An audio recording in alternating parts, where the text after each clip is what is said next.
Got this little air compressor off Amazon, just for something small that you could blow out condensers with. Come missing that fitting, so I've got another one of those. And I've just noticed it's got a crack in it here, so it's obviously been dropped. And the instructions were missing, so I think somebody's either ordered it and then robbed that fitting. So that comes loose, and it's in the bag with the instructions. So somebody's either got one, robbed that, and then sent it back. Well, that's gone missing. That could have happened at that time. The box it come in was fine.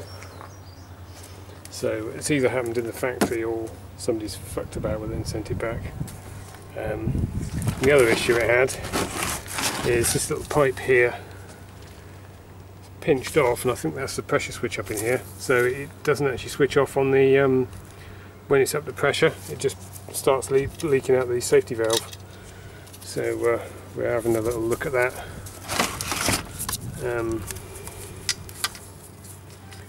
can't be bothered with sending it back. Our local post office is shut because of this virus, so I don't know where we'd have to take it to. And if I can get it going with just a bit of messing about, then I don't see why not. I think we might need a new piece of hose on there. That's obviously been done in the factory. Ideally we want to spin this fitting around so it's pointing downwards, and then we could just put a loop in there. So she looks a bit like an old gauge line. I might have a bit of rubber kicking about we could do that with. But anyway, I think it's about 1.5 horsepower, so it's fairly, doesn't take long to fill the tank up. So this is about, I think it's about £100, and then the nitrogen bottle is about £40 to get that refilled. So I've only got to use 2.5 of these, and I've broken even. I mean, it's not going to be as quick as using the nitrogen bottle, but it's cheaper eventually. Plus we can pump the tyres up on the van and do stuff like that.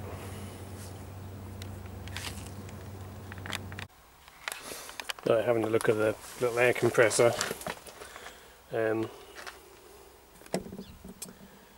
Where's it gone? That hose isn't going to go flat again. Isn't going to go round again because it's been pinched for too long. Luckily I've got an old gauge line. That's about the right size. So we're going to get that fitted onto that pressure switch. It's quite interesting. It's a pressure switch and an on-off switch in one. That's the motor, and then it's belt drive. So it's quite a high-speed motor, belt driven down to run the piston. You've got another cooling fan there, you've got a cooling fan there.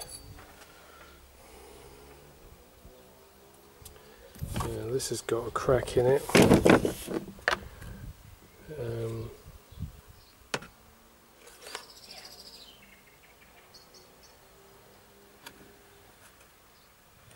That I think might have been done. Makes you wonder whether it's done in the factory. Looking at the way this end's chewed up. Anyway, get this done and get this bolted back on.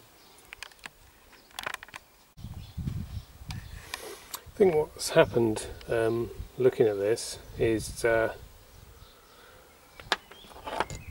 bolt goes up through here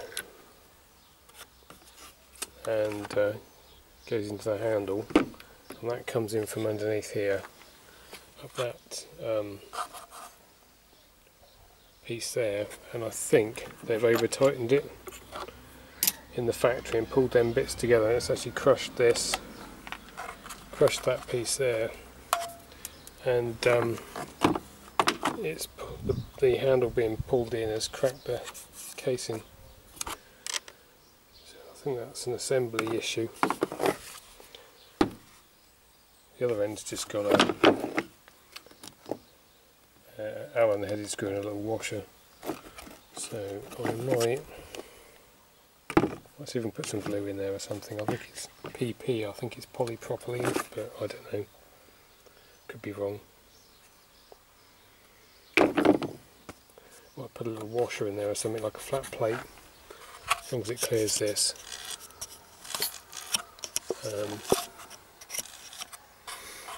And that will stop it being able to squash it.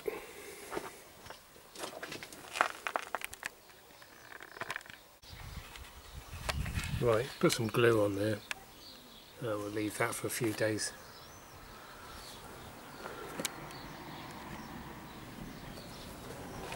Also broken that was my fault. Whatever they used to stick it in that hole there was more like glue than thread sealant, and we snapped that off. So I'm going to clean that up and have a go at silver soldering it, because I think it's made of brass, so we should be okay.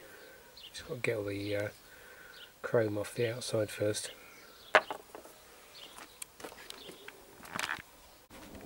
Right, I've got that cleaned up, so we'll have a go at silver soldering that.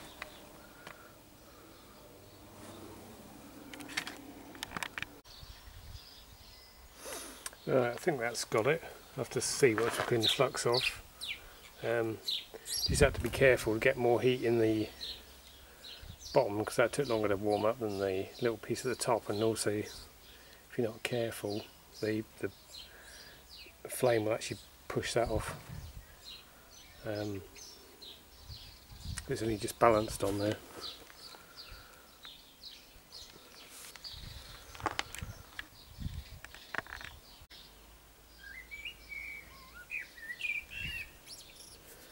Well, that's better than it was.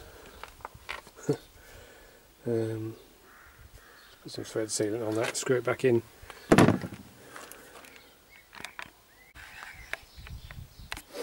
Right, that's back in there. That'll bend round, fit on there like that. Just have to be careful it doesn't catch on anything.